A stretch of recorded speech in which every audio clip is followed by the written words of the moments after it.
Hello everybody, and today I'm going to explain the solution to the second problem of the USACO 2024 December contest in the Gold Division, the problem Interstellar Intervals. In this problem, we are given a string of length n, and we know for each position in the string which color it must have at the end, or if there is no such restriction. And also we know that at the beginning every single character is white. And in the process, we can actually choose intervals of even lengths. And when we choose an interval, we cover the first half with red and the second half with blue. And also, we can only choose the disjoint intervals, so we can't intersect anything. And also, we must make sure that the entire interval must belong to the string. And we need to find now the number of ways to count the number of strings we can get to by using some of these operations.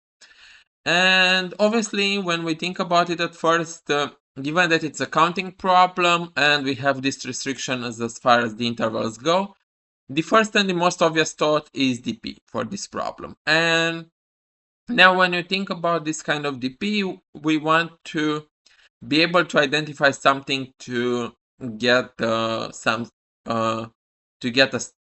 from, and to be able to also make the transitions without any major problems.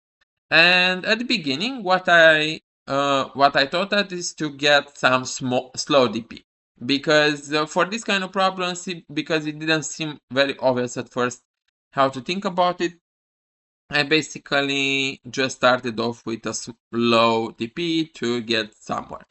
And given that an interval must end in a blue point, I realize, and we also have the white points, I realized that it's better to keep two different states, so one DP state for each of these two possible colors, and have something like DP of I being the number of ways to get to position I with a blue character there, and DP, the other DP would be the same but for a white point. And while for a white point it's easier because we can just add up the DP values from the previous position to get to white, for blue it's actually harder because, for example, if you have a string and let's say you have a bunch of positions, and then if you want to have a blue here, then we need to check out every possible way of placing the blue. And it's either gonna be red, blue, or two reds and two blues, or even three blues and three reds, and so on. So we have a lot of possibilities to check around. And if for a way we know that it works, then we can add up the values of the DP from the position right before this string begins. And in order to check whether such a configuration is valid, you need to find a way to make sure that there are no red positions here, and that there are also no blue positions here. So this should never be blue, and this should never be red. And if you do this for every single configuration of a string, you would get to a solution whose runtime is n squared, and from there you are set for partial test cases, which value, as you can see, 3 test cases out of 20. Not a lot, but it's still pretty good so far. Now, how do we optimize this? So first off, when we have the subtask where all characters but at most 100 are x, this can actually be done using a variation of the n squared solution by using the fact that the main bottleneck when it comes to certain states is the presence of a red requirement in a position which is blue, or a blue requirement in a position which is red. So basically, you can probably do some sort of a prefix sum approach or data structure approach where you end up having something like n times 100, and this could probably lead you to these test cases.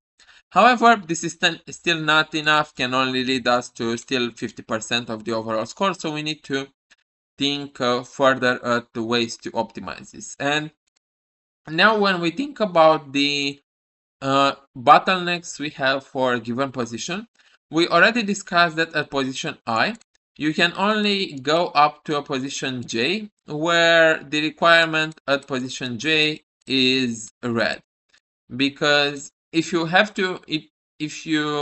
have a red in the second half, it's no longer valid however much you extend this string. So again, this is the first requirement, and it's pretty easy to just think at excuse me to think at optimizing this by using any data structure of your preference.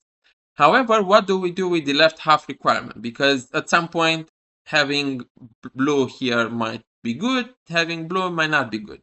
So how do we go by doing this? So what I did was to, for each position, let's say for a position J, what I did was to see how long can I expand this string until I get a blue.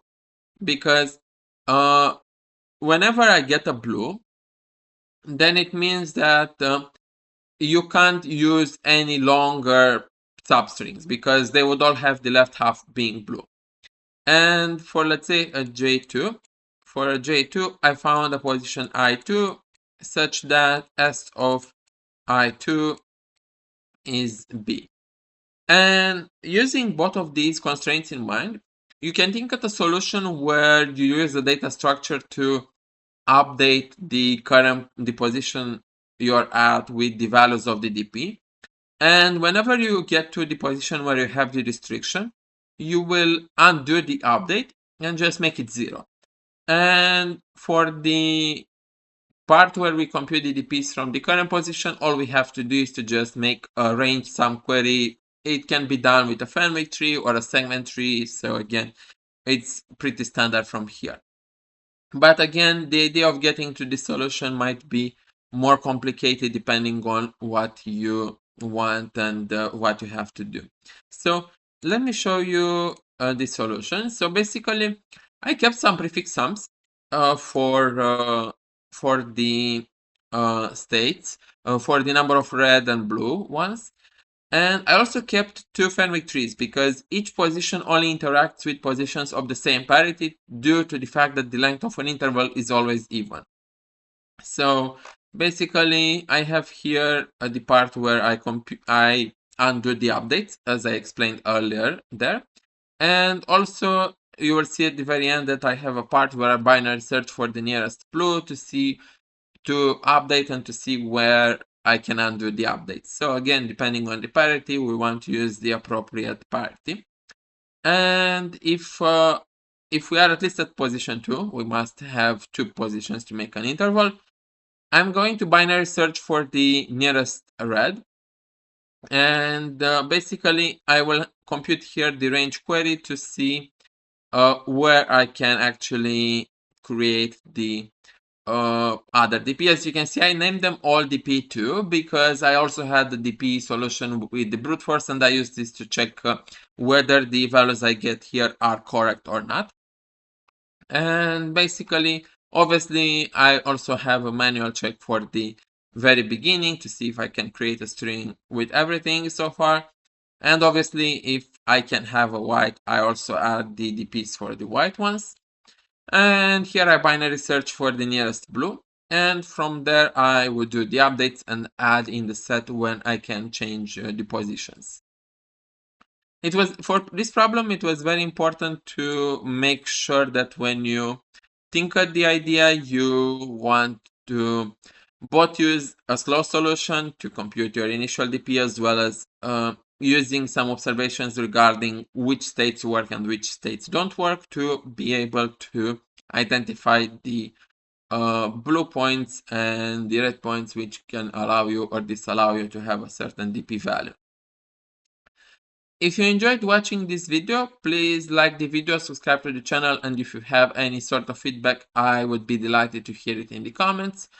Also, if you have suggestions for any kind of future content I can make, you can also leave them there. And if you or someone you know is interested in working more closely with me as part of your, let's say, USACO journey or in general competitive programming journey, please check out my website and ways to interact with me closely as part of my tutoring sessions. Until the next time, good luck for the next contest, happy holidays, and see you next time. Cheers.